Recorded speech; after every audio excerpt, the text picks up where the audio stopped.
इस कहानी की शुरुआत में जेमी और लीजा को दिखाया जाता है जो कि घर पर होते हैं। तभी उनके घर की डोरबेल बजती है। जेमी जब बाहर जाता है तो वो देखता है कि वहां पर एक बहुत बड़ा बॉक्स है, लेकिन कॉरिडोर में कोई भी नहीं होता। जेमी बॉक्स को अंदर ले आता है और जब वो अपनी पत्नी के साथ उस बॉक्स को खोलता है तो उसके अंदर एक वेंट्रिकुलिस्ट डॉल होती है। वेंट्रिकुलिस्ट डॉल का मतलब पपेट है, यानी कि एक ऐसा पुतला जिसमें एक आदमी शो दिखाते हुए अपनी आवाज में बोलता है पर वो होंठ नहीं हिलाता। होंठ पपेट के हिलते हैं, इसीलिए सबको ऐसा लगता है कि पपेट बोल रहा है। लीजा इस पपेट को पाकर बहुत खुश होती है। जेमी यहाँ से रेस्टोरेंट में खाना लेने के लिए चला जाता है। लीजा घर पर अकेली होती है। वो पपेट को बेड पर बिठाती है पर उसका बैलेंस नहीं बनता, इसीलिए वो उसे बेड पर लिटाकर एल्मीरा से पिलो लेने के लिए जाती है। पर जब वो पीछे मुड़कर देखती है तो वो देखती है कि पपेट उसे ही देख रहा होता है, जबकि उसने जब पपेट को लिटाया था तो उसका फेस दूसरी तरफ था। लीजा इस बात को ज्यादा सीरियस नहीं लेती। वो पपेट को बिठाकर उसके ऊपर सफेद रंग का कपड़ा ओढ़ देती है। इसके बाद वो मिरर के सामने जाती है और तभी उसे एहसास होता है कि जिस कमरे में पपेट है वहां पर कोई और भी है। स्टीरियो में जो म्यूजिक चल रहा होता है उसकी आवाज बदलना शुरू हो जाती है और अगले पल वो बंद हो जाता है। यहाँ पर घड़ी की टिक टिक भी बंद हो जाती है। साथ ही गैस के ऊपर जो केटल होती है उससे जो विसल की आवाज आ रही होती है वो भी पूरी तरह से शांत हो जाती है। इसके बाद उसे एक बच्चे के हंसने की आवाज आती है। ये आवाज उसी तरफ से आ रही होती है जिस तरफ पपेट होता है। वो पपेट के सामने जाती है और जैसे ही वो उसका सफेद कपड़ा हटाती है तो वो कपड़ा पूरी तरह से उस पर लिपट जाता है और कोई अनजान शक्ति उसे उठाकर दरवाजे के पास फेंक देती है। वो रेंगते हुए यहाँ से निकलने की कोशिश करती है पर अगले पल उसे एहसास होता है कि उसके पीछे कोई है। वो उसके पैर खींचकर उसे कमरे के अंदर ले जाता है और हमें सिर्फ लीजा की चीख सुनाई देती है। अब जेमी भी घर वापस लौट कर आ जाता है। वो लीजा को आवाज लगाता है। लीजा कहती कि मैं यहाँ अंदर कमरे में हूँ और जब वो कमरे के दरवाजे पर जाता है तो वहां पर उसे बहुत सारा खून दिखता है। वो लीजा से पूछता है कि सब क्या हो रहा है। लीजा की आवाज आती है कि तुम्हारे लिए एक सरप्राइज है। पर यहाँ पर लीजा की आवाज के साथ एक और आवाज होती है। वो बेड के पास जाता है जहाँ पर सफेद कपड़े के नीचे एक आकृति होती है। जैसे वो उस कपड़े को हटाता है तो वो देखता है कि वहां पर लीजा की डेड बॉडी है जिसकी जबान भी कटी हुई होती है। यहाँ पर पुलिस आती और जेमी को अरेस्ट करके ले जाती है पर उनके पास जेमी के खिलाफ कोई भी एविडेंस नहीं होते, इसीलिए उन्हें जेमी को रिहा करना पड़ता है। जेमी वापस घर आ जाता है। वो अपनी पत्नी की मौत से बहुत परेशान होता है। साथ ही साथ वो कंफ्यूज भी होता है कि उसकी पत्नी को मारा तो मारा किसने। तभी वो उस बॉक्स को देखता है जिसके अंदर पपेट आया था। वहां पर एक नाम लिखा होता है और ये नाम होता है मैरी शॉ। ये एक वेंट्रिकुलिस्ट है, यानी पपेट का शो दिखाने वाली आर्टिस्ट जो उसके होम टाउन में रहती है। इसीलिए जेमी अपने होम टाउन अपने डैड के घर पर आता है पर दरवाजा एक खूबसूरत जवान औरत खोलती है जिसका नाम एला होता है। जेमी एला को नहीं जानता। वो बताती है कि मैं तुम्हारी स्टेप मदर हूँ, यानी कि सौतेली माँ। जेमी को इस बारे में इसलिए कुछ नहीं पता होता क्योंकि उसकी अपने पिता से नहीं बनती। वो उनका कॉल कभी रिसीव नहीं करता। अब वो अपने पिता के सामने जाता है। वो देखता है कि उसके पिता व्हील चेयर पर हैं। इस बारे में भी जेमी को कुछ नहीं पता होता। उसके पिता बताते हैं कि 2 महीने पहले मुझे हार्ट अटैक आया था। अब मैं बिल्कुल भी गुस्सा नहीं करता, अगर तुम चाहो तो मेरे साथ रह सकते हो। जेमी अपने पिता से मैरी शॉ के बारे में पूछता है। दरअसल मैरी शॉ अब मर चुकी है, इसीलिए जेमी के पिता उस बारे में कोई बात नहीं करते और वो जेमी को कहते कि तुम्हें अंधविश्वासों पर विश्वास नहीं करना चाहिए। अब जेमी रात को जब अपने कमरे में सो रहा होता है तो उसके सामने कुर्सी पर पपेट होता है और पपेट की यहाँ पर आंखें हिलना शुरू हो जाती है।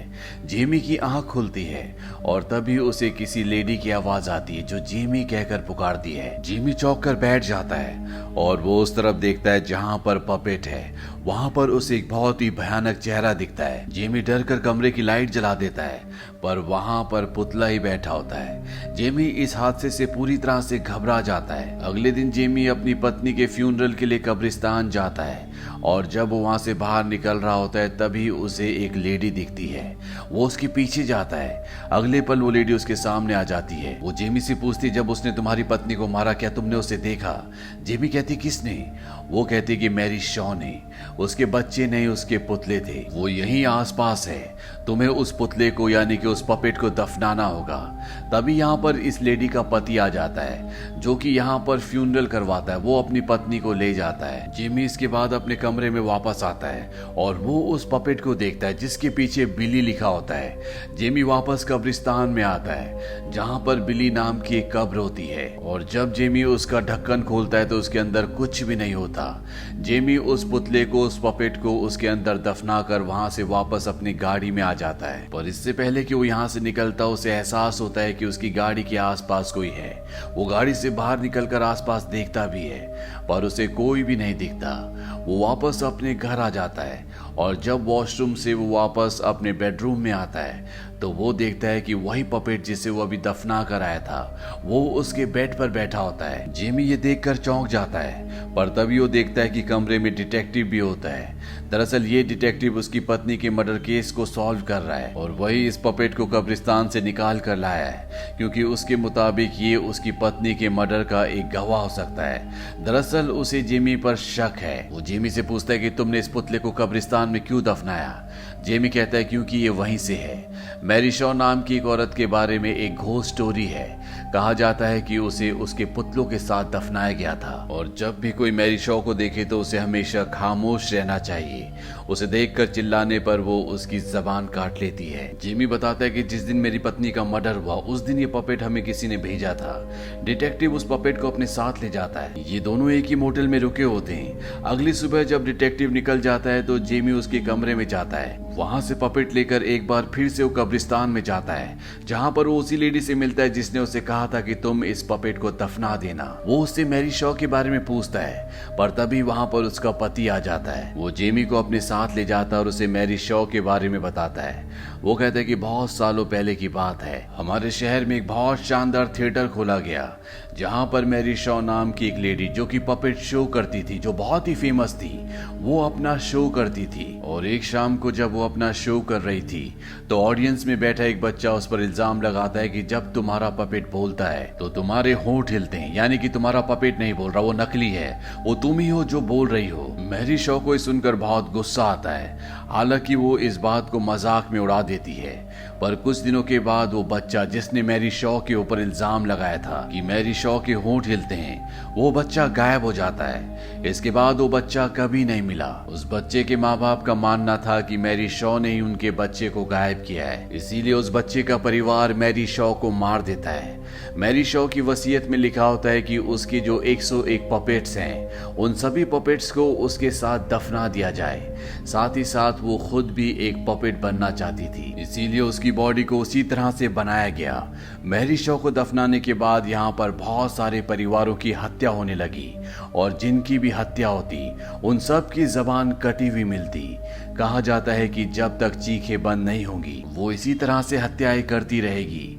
जेमी वहां से निकल जाता है, वो पपेट वहीं पर छोड़ देता है और यहाँ पर वो बूढ़ा आदमी जो कब्रिस्तान में काम करता है, जिसकी पत्नी ने जेमी को बताया था कि उसे पपेट को दफना देना चाहिए, वो देखता है कि उसकी पत्नी पपेट से बात कर रही है। वो उसे डांटता है और पपेट को वहां से उठा लेता है और कहता है कि मैं इसे इसकी असली जगह पहुंचा देता हूँ। पर इससे पहले कि वो उसे बाहर दफनाने के लिए ले जाता, उसके घर के नीचे जो संकरा तहखाना होता है वहां से उसे अपनी पत्नी की रोने की आवाज आती है। वो अपनी पत्नी को लेने के लिए उस संकरे तहखाने के अंदर जा रहा होता है और तभी बाहर जो पपेट होता है उसकी आंख की पुतलियां अपने आप ही हिलती हैं जैसे कि वो उस बूढ़े आदमी को देख रही हो। वो बूढ़ा आदमी अब उस तहखाने के अंदर होता है और तभी पीछे से दरवाजा बंद हो जाता है। अगले पल उसके सामने मैरी शॉ आती है। उसे देखकर वो जोर से चिल्लाता है और जब भी कोई चिल्लाता है तो मैरी शॉ की आत्मा उसकी जबान खींचकर उसे मार देती है और ऐसे इस बूढ़े आदमी के साथ भी होता है। वहीं दूसरी तरफ जेमी को दिखाया जाता है। वो उस थिएटर में जाता है जहां पर आज से कई साल पहले मैरी शॉ अपना पपेट का शो दिखाती थी।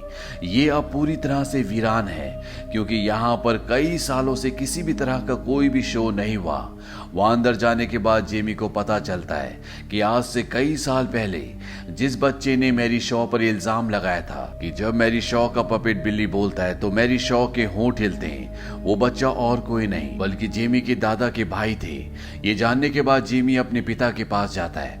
वो कहता है कि मैं पूरा सच जानना चाहता हूँ। जेमी के पिता बताते हैं कि जब तुम्हारे दादा के भाई गायब हुए, जिसने मैरी शॉ पर इल्जाम लगाया था, तो हमारे परिवार को लगा कि इसके पीछे मैरी शॉ का हाथ है। इसीलिए उन्होंने मैरी शॉ को पकड़ लिया, उसे चिल्लाने पर मजबूर किया। इसके बाद उन्होंने उसकी जबान काट ली और उस थिएटर में जितने भी लोग थे उन सब के साथ मैरी शॉ को मार दिया। पर मैरी शॉ दोबारा लौट कर आई। उसने हमारे परिवार के हर एक सदस्य को मारा। वो जिस भी इंसान को मारती थी उसकी जबान काट लेती थी और एक यही कारण था कि मैंने तुम्हें अपने आप से दूर कर दिया था ताकि तुम इस श्राप से बच सको।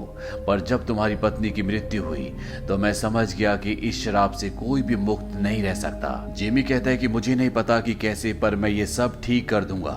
वो यहाँ से जाने लगता है। तभी यहाँ पर डिटेक्टिव आ जाता है। वो जेमी को बताता है कि मैरी शॉ की कब्र के आसपास उसके जितने भी पपेट्स को दबाया गया था उन सब को किसी ने निकाल दिया है और डिटेक्टिव को सिर्फ और सिर्फ जेमी पर शक होता है। पर इससे पहले कि वो जेमी को अपने साथ गिरफ्तार करके ले जाता, यहाँ पर जेमी की जो स्टेप मदर होती है जिसका नाम एला है, वो जेमी को फोन रिसीवर देकर कहती है कि तुमसे कोई फोन पर बात करना चाहता है।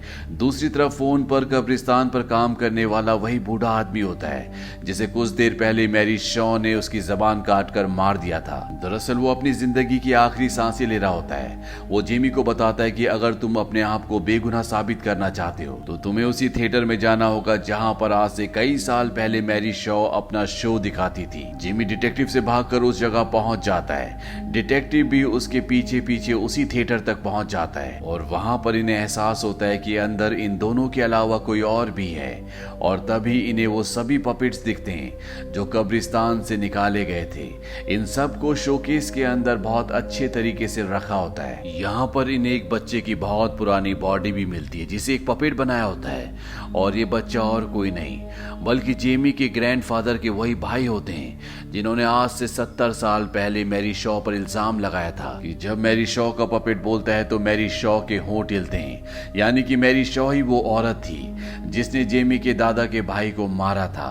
अब इन्हें यहाँ पे एक कुर्सी की आवाज आती है और जब ये उस कुर्सी की तरफ देखते हैं तो वहां पर एक बहुत बड़ा पपेट बैठा होता है। जेमी समझ जाता है कि ये और कोई नहीं बल्कि मैरी शॉ है। वो उससे बात करता है। वो कहता है कि तुमने मेरी पत्नी को क्यों मारा।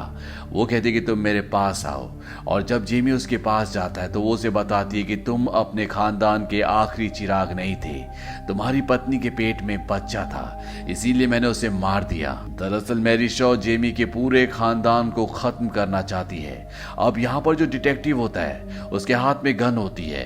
वो उस पुतले की तरफ गन चलाता है। पुतला यहाँ से गायब हो जाता है। यहाँ पर शोकेस में जितने भी पपेट्स होते हैं अब वो सब के सब जिंदा होना शुरू हो जाते हैं। जिमी के हाथ में जो लालटेन होती है वो उस तरफ फेंकता है जिससे आग लगना शुरू हो जाती है।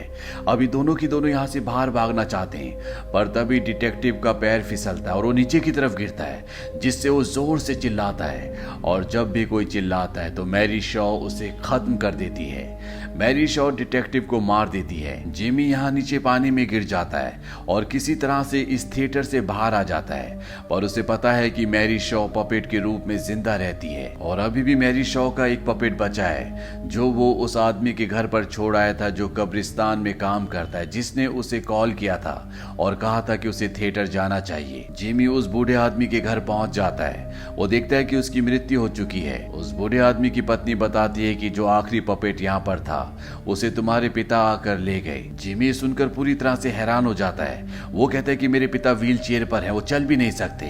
वो बूढ़ी औरत कहती है कि नहीं, वो तुम्हारे पिता ही थे। जिमी अब वापस अपने घर आ जाता है। उसके घर में पूरी तरह से अंधेरा हो जाता है और उसे वो पपेट दिख जाता है जो मैरी शॉ का आखिरी पपेट है। वो उसे उठा लेता है पर तभी मैरी शॉ, जो कि खुद भी एक पपेट के रूप में होती है, वो उस पर हमला कर देती है। और इससे पहले कि वो उसे नुकसान पहुंचाती, जेमी उस पपेट को जो उसके हाथ में होता है वो उसे आग में फेंक देता है और मैरी शॉ जो उस पर हमला कर रही थी वो यहाँ से गायब हो जाती है। जेमी अपने पिता के पास जाता है जहाँ पर उसे अपने पिता का मृतक शरीर मिलता है। दरअसल उसके पिता बहुत पहले मारे जा चुके थे और ये सिर्फ उसके पिता की डेड बॉडी थी जिन्हें एक पपेट की तरह बना दिया गया था। पीछे से उन्हें कंट्रोल करके उनके होंठ हिलाए जाते थे और ऐसा एला करती थी जिसने जेमी के यहाँ पर आने के बाद उसे बताया था कि वो उसकी सौतेली माँ है। यहाँ पर जेमी को पूरी गेम समझ में आ जाती है। जेमी को जब डिटेक्टिव अपने साथ अरेस्ट करके ले जा रहा था तो एला उसे कहती कि तुम्हारा फोन है। फोन पर दूसरी तरफ कोई भी नहीं होता। ये एला ही होती है जो जेमी से बिना होंठ हिलाए बात कर रही होती है, जैसे वो उसके पिता की आवाज में बात करती थी। दरअसल ये मैरी शॉ है।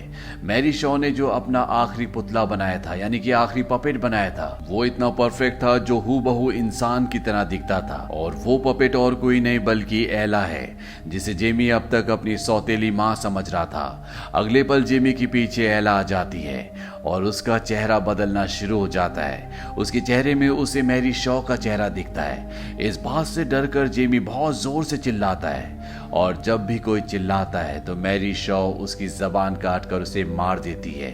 और यही जेमी के साथ भी होता है। अंत में हमें एक फोटो एल्बम दिखाई जाती है जिसमें जेमी और उन सब लोगों की फोटोज होती है जिन्हें मैरी शॉ ने मारा था। उन सबको उसने पुतला बना दिया होता है और यहाँ पर हमें जेमी की आवाज सुनाई देती है जिसमें वो कहता है कि मैरी शॉ से बचो, कभी भी वो ख्वाब में आए तो चिल्लाना मत। और इसी के साथ ये कहानी यहीं पर खत्म हो जाती है। ये फिल्म ईयर 2007 में रिलीज हुई थी। IMDb पर इसकी रेटिंग है 6.2। इस फिल्म का बजट था $20 मिलियन और बॉक्स ऑफिस पर इसने कमाई की थी $22.4 मिलियन की। उम्मीद करते हैं कि ये हॉरर कहानी आपको पसंद आई होगी।